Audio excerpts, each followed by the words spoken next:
Hey everyone, I am Cory Lee, the content manager here at HonDiscover, and thank you so much for joining us for a brand new episode of Access All Areas.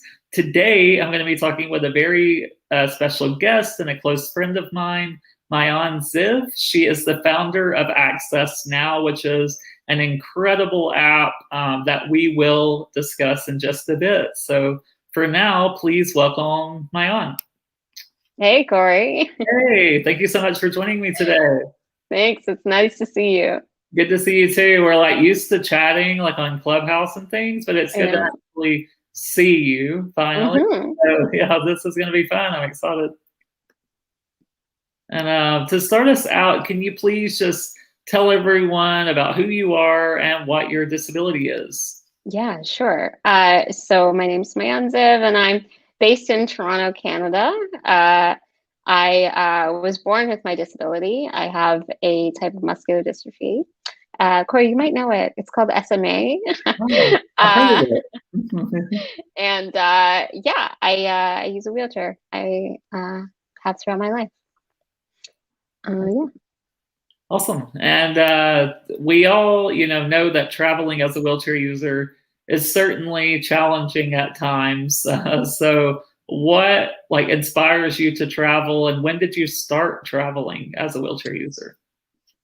I think my first travel memories um, were when I was really young. My half of my family lives in Israel, and so we would travel pretty much every summer. Like we would get out of school, and then the next day our bags were packed, and we were in Israel for the entire summer.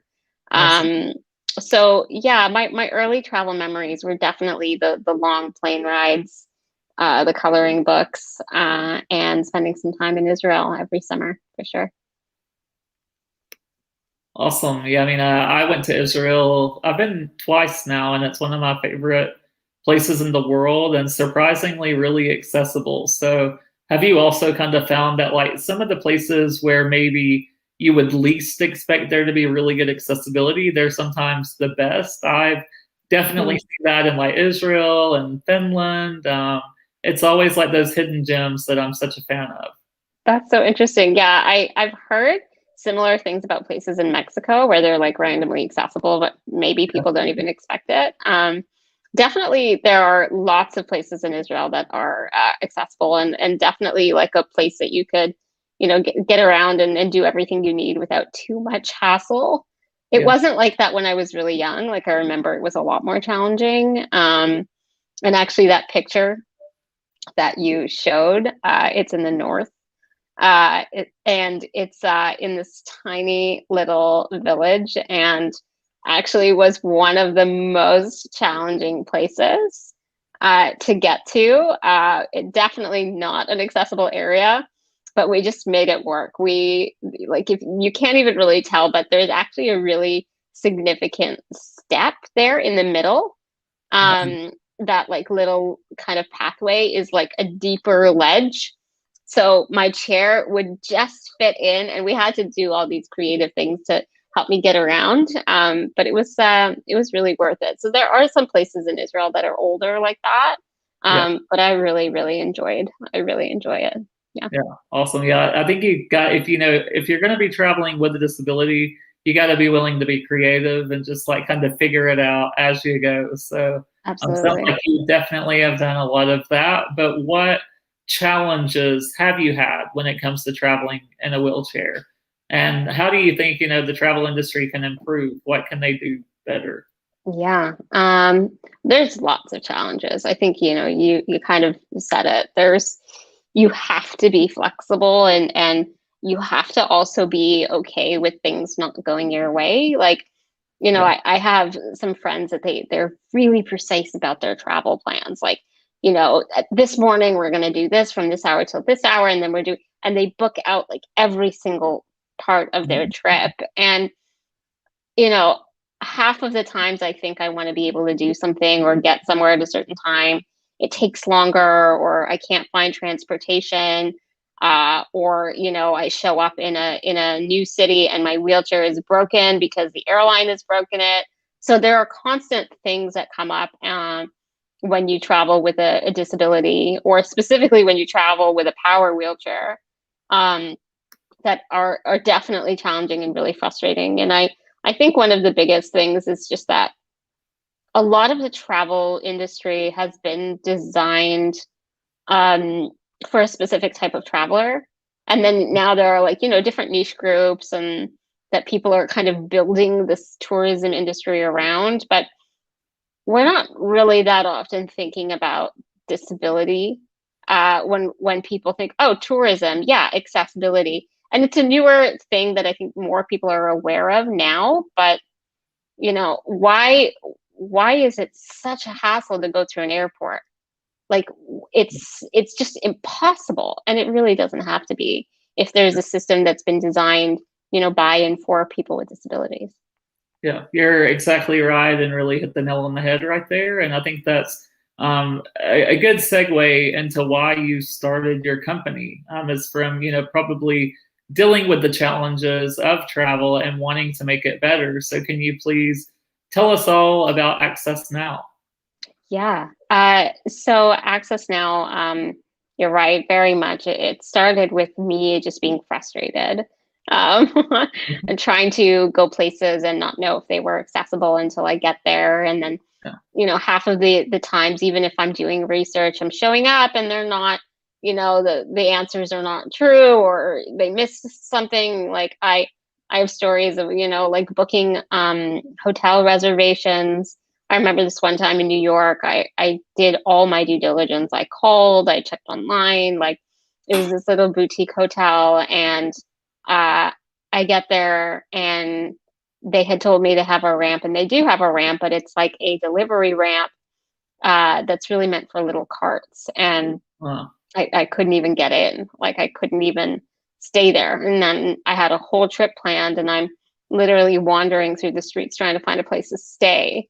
Uh, Wow. and so those experiences, first of all, they're not fair. Yeah, No one should have to deal with that. And it's not like they're doing me a favor. I'm a customer.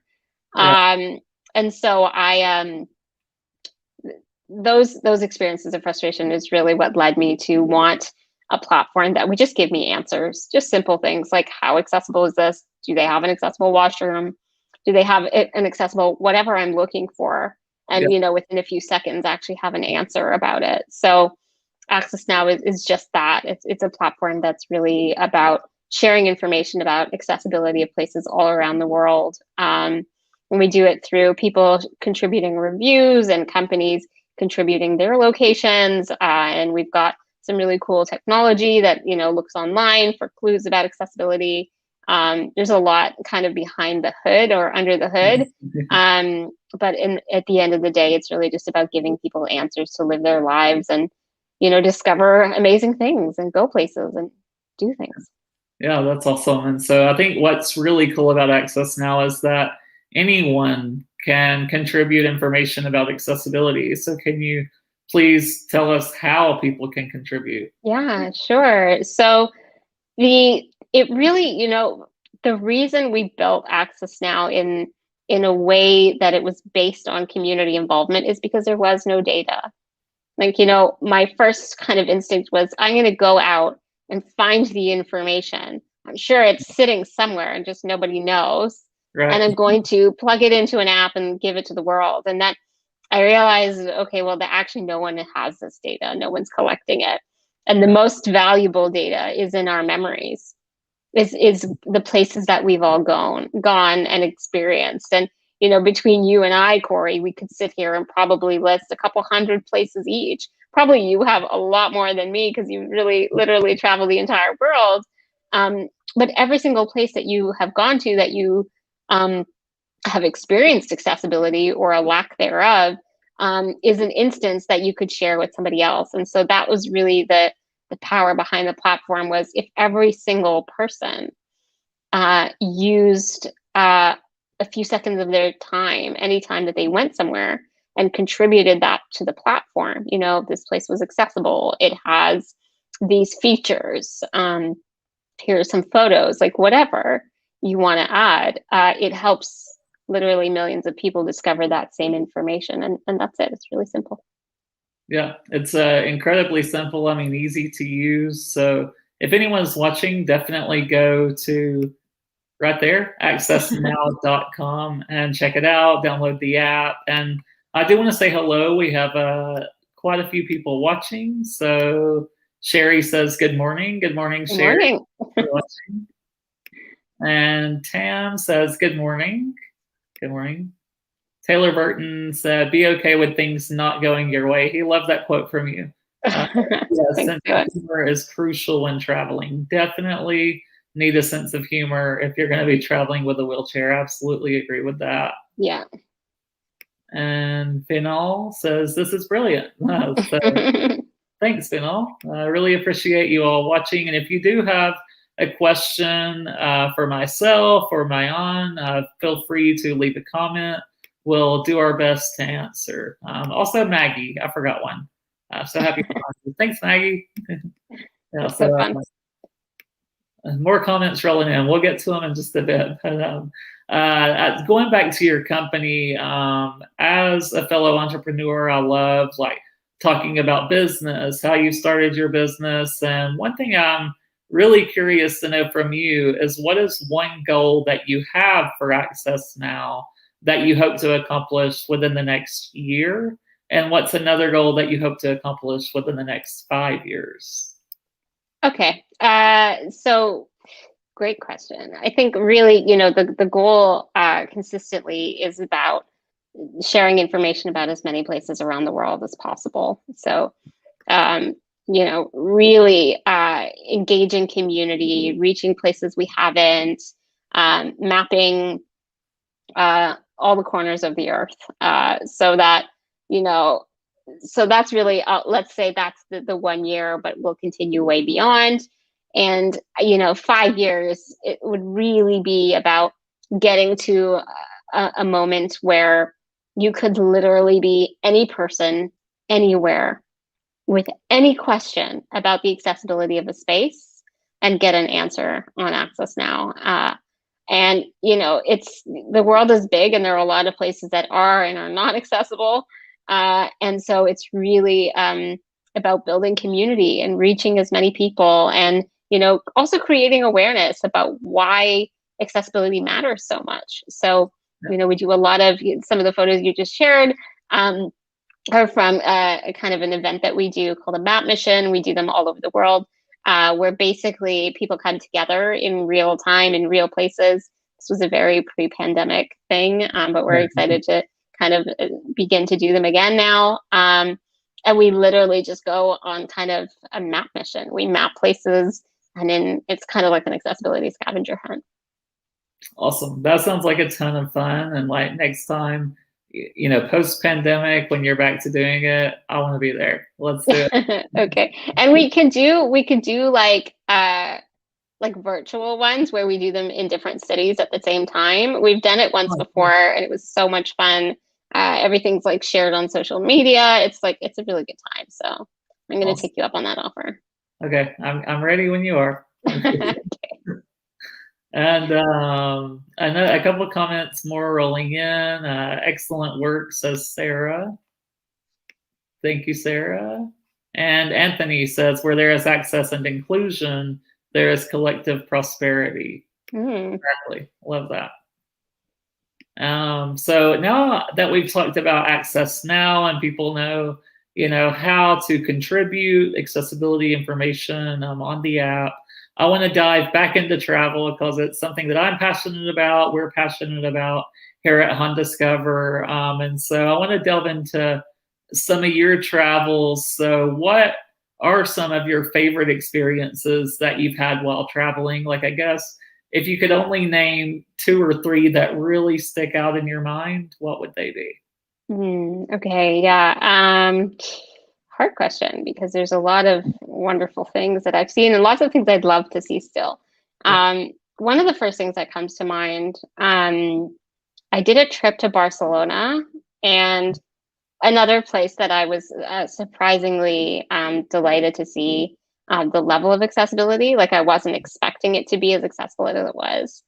But I just love that city.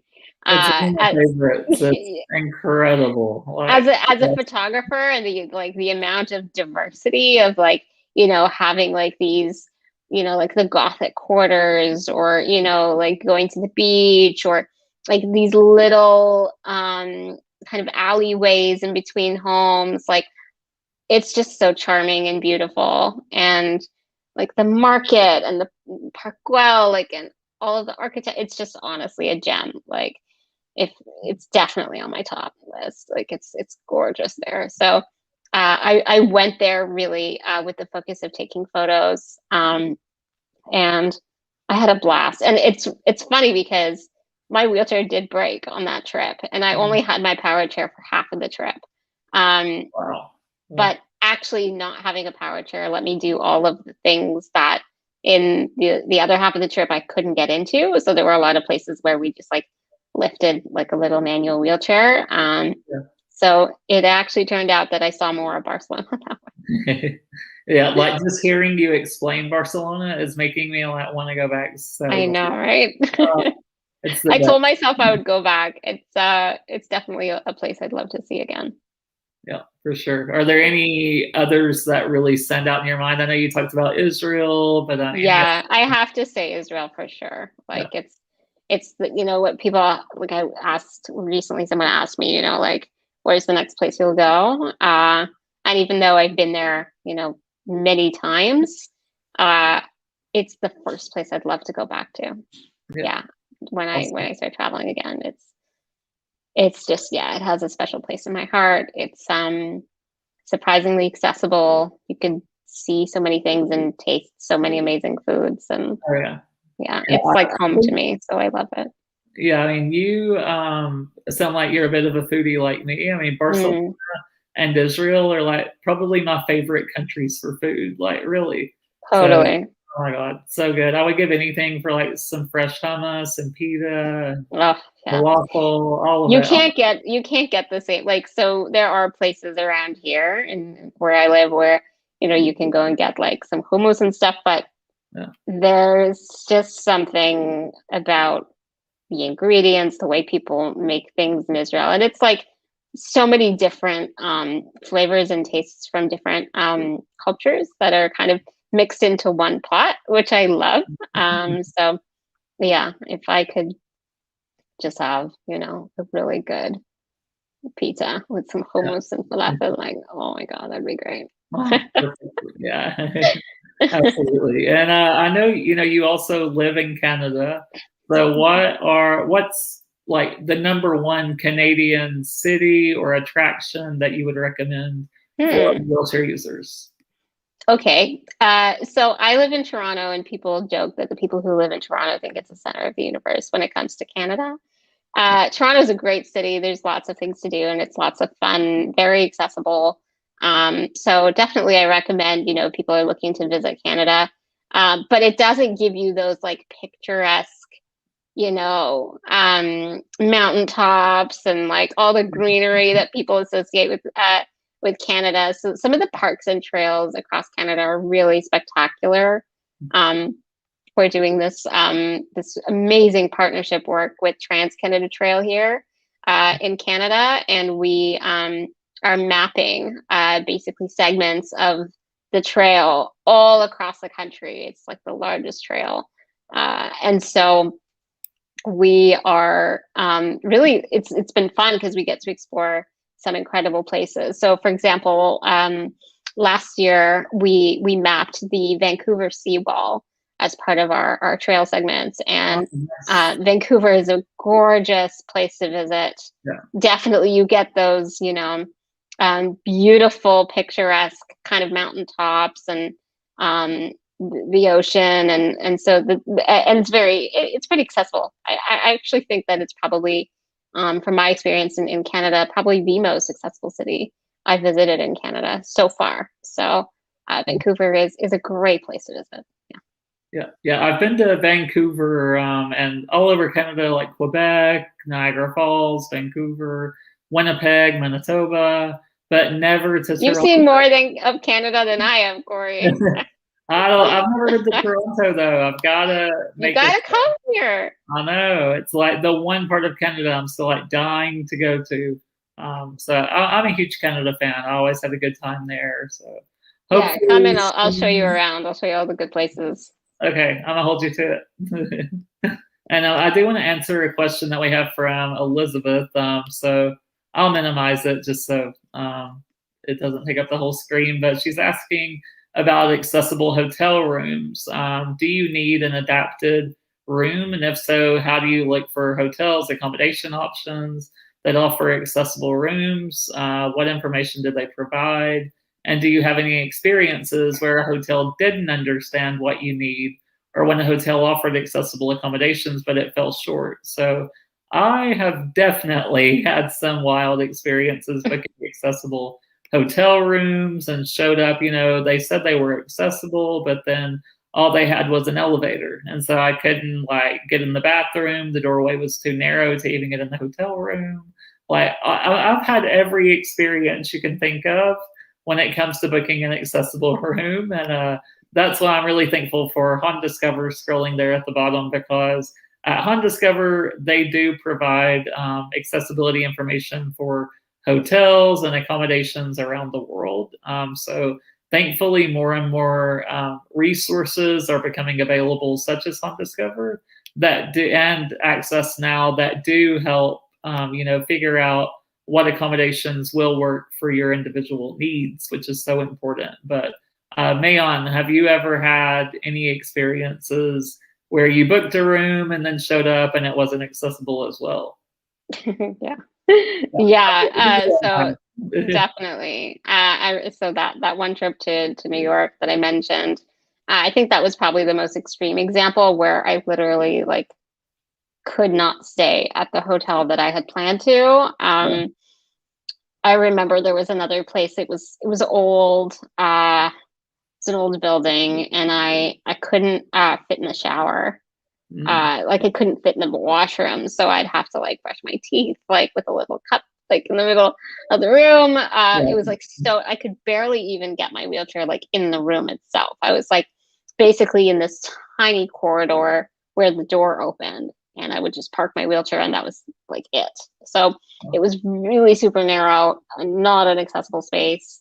I have found sometimes that there are, the accessible rooms that are usually great, but often they only have one bed. So if you're traveling, with people, that can be a little bit more challenging, especially if you need a, caregiver or anything like that.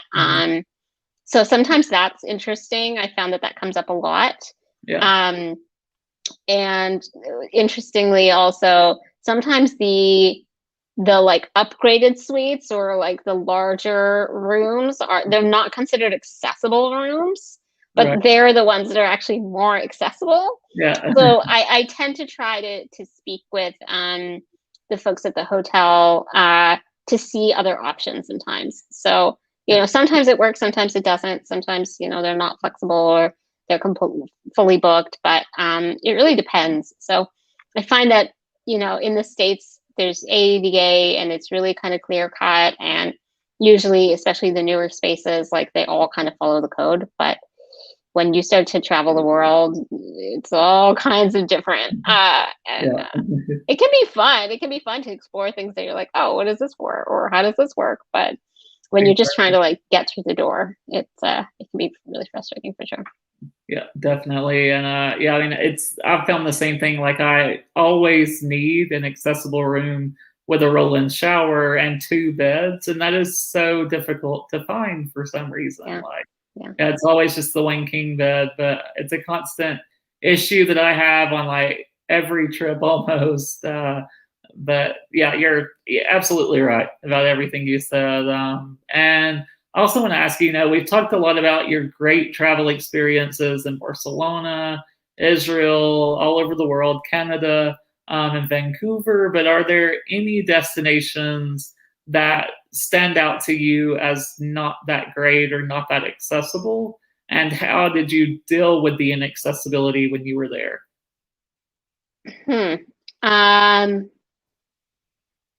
That's a good question. I don't know. Like I find that it's never like an entire city or an entire place because I'm also doing some research ahead of time. And usually, like I'm not like you, Cory. I'm not like intentionally going to places and being like, oh, figure it out.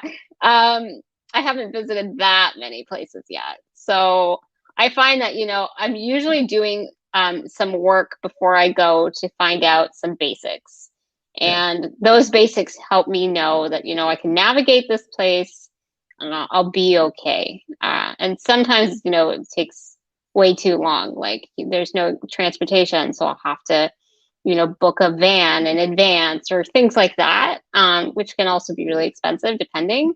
Um, so I don't know that there's like a place that was completely inaccessible and I just couldn't.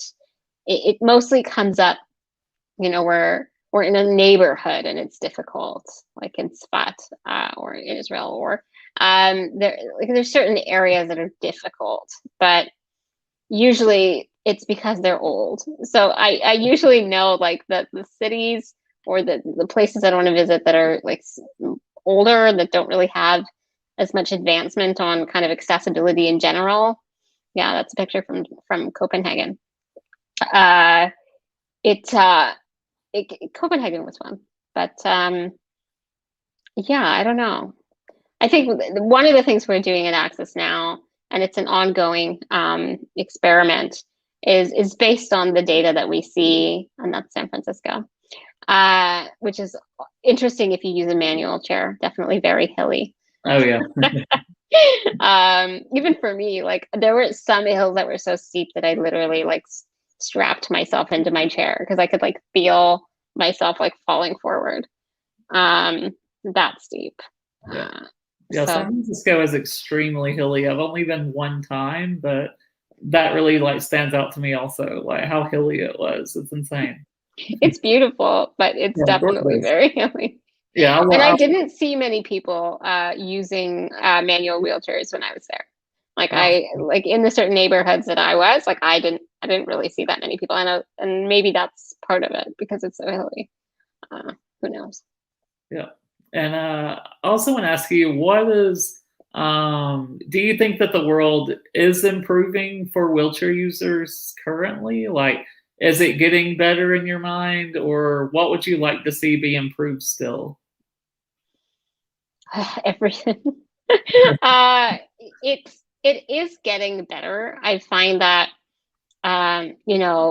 with technology, there's a lot more knowledge sharing that's happening. Even like your blog, like it's one of the best resources to discover, like, oh, where should I go? Well, thank you. Yeah, I'll be.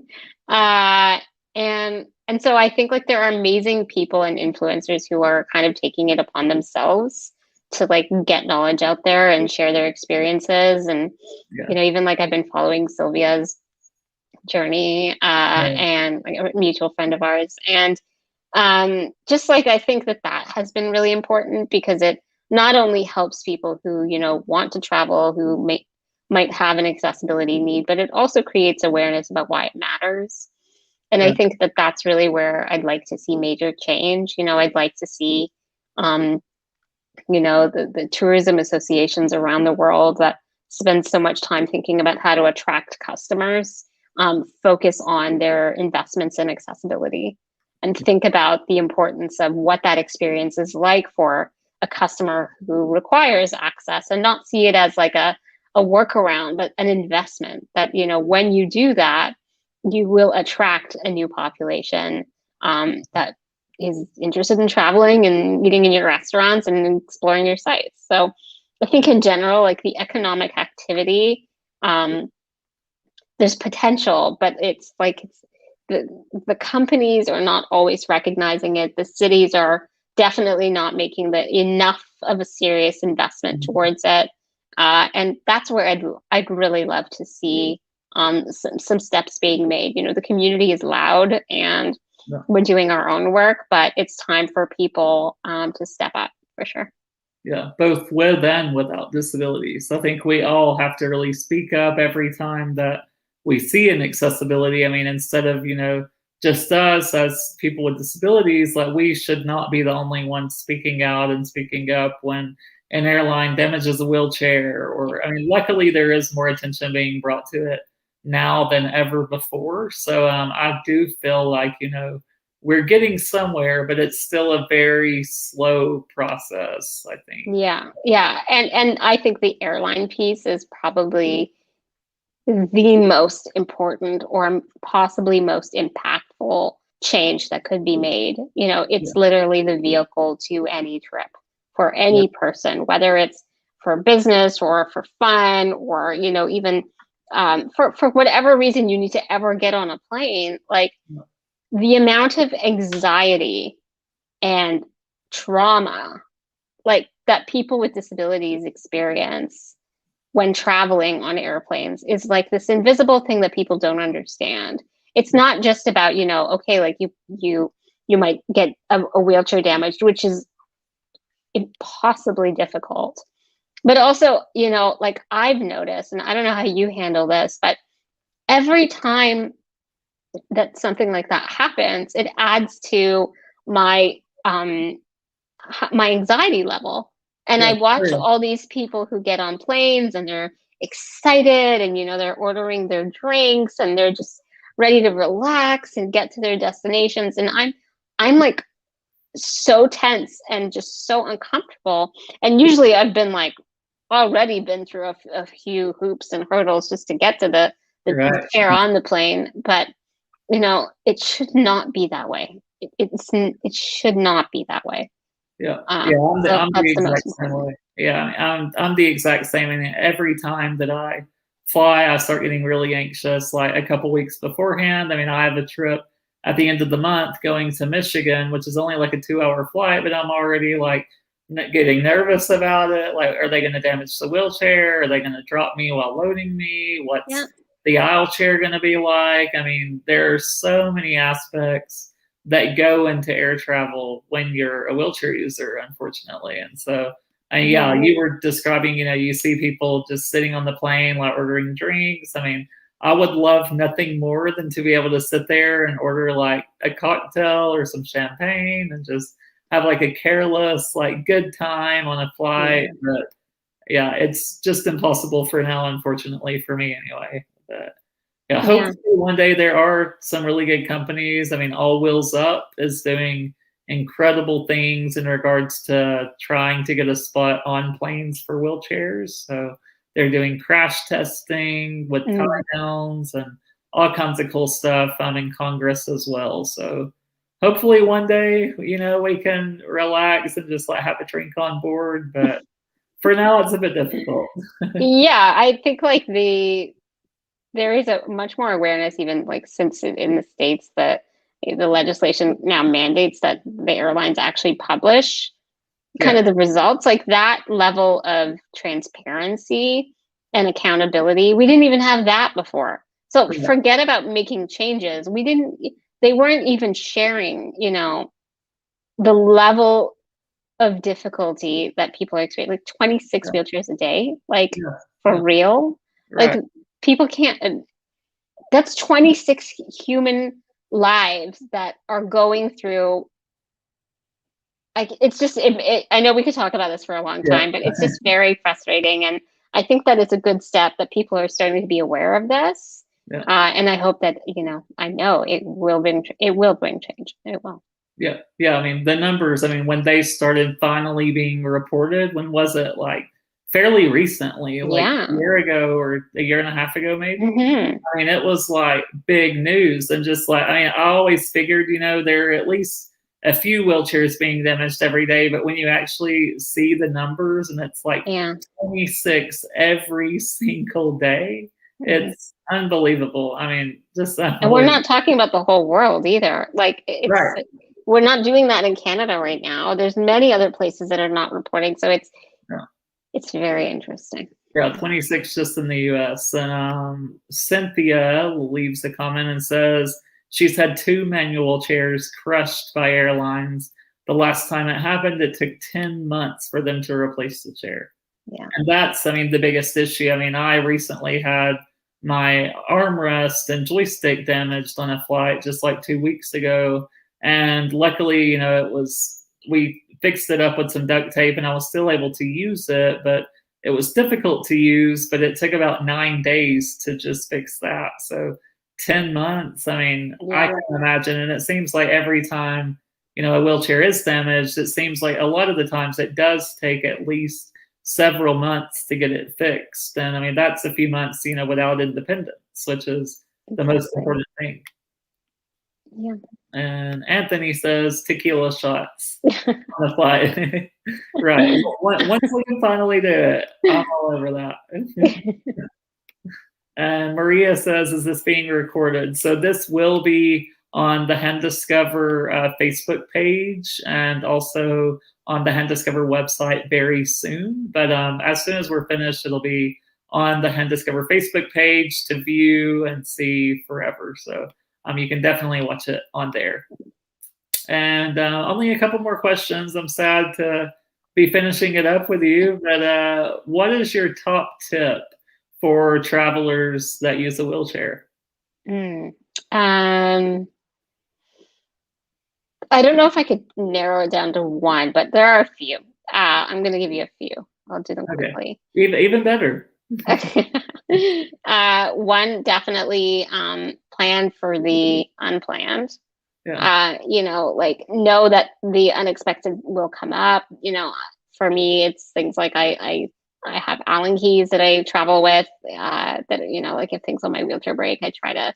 I usually carry duct tape if I'm allowed. I don't always get away with it now on airplanes. Like when I go through customs, are like, what is going on? So anything like that, I used to, and sometimes I still do. I pack a spare tire in my bag. So just like I just really takes up no space, really fold it up tight. But this way, like if I get a flat tire, it's something that I could at least replace, and I don't have to be like looking for, in a different country if they even support my type of wheelchair, things like that. Whatever research you can do ahead of time is usually really helpful. So I'm not someone who likes to build a fully planned out trip. I like to kind of just like be a little bit more spontaneous, go and kind of discover. But I definitely find that, the basics, finding out what transportation I have access to, where I'm going to stay, some basics like that definitely also help. And then, like you can always use tools like Access Now and HandDiscover to find, some information on booking that trip. And I think those are the big pieces. And then the last one I would also say is like, try to connect with people who've been there. I always find that that's really helpful. If I can connect with someone who's had a similar experience or to mine, or a different type of disability, or is just really aware, even if it's like someone without a disability that, just could answer a few questions about things. It's usually really helpful to connect with some locals. Yeah, I love that tip, because I think getting that firsthand perspective from especially like another wheelchair user that has already been there, done that, is so important and so helpful. So I'm constantly in Facebook groups like Accessible Travel Club, or there's all kinds of groups on Facebook like dedicated to accessible travel information. And so just like posting in those and being like, has anyone been to Barcelona? What's accessibility like? And they're so helpful, provide really good information. So that's a really good tip, and I'm glad that you mentioned that. My last question, post-COVID, what is on the top of your travel bucket list? I know you said Israel, but if you had 2 or 3, what would the top 3? Yeah, sure. So I really I just want to be on a beach somewhere. Okay. And I actually don't even, I have no specific on which beach or where. I'm open to suggestions. I'd really love to just kind of like be under the sun and hear the waves and have a moment, because lockdown has meant, and we've had a long one in Canada, is that I've been in front of a screen for a really long time. and working from home, and Access Now definitely keeps me busy. So I'd love to be, by the waves under the sun. And also I'm going to add, because we mentioned it earlier, Italy for sure. Okay. To go and eat some carbs, and I've never been, and it's definitely a place I'd love to see. Yeah, absolutely. Yeah, I mean, if you want to come in September, just come along. I'll meet you there.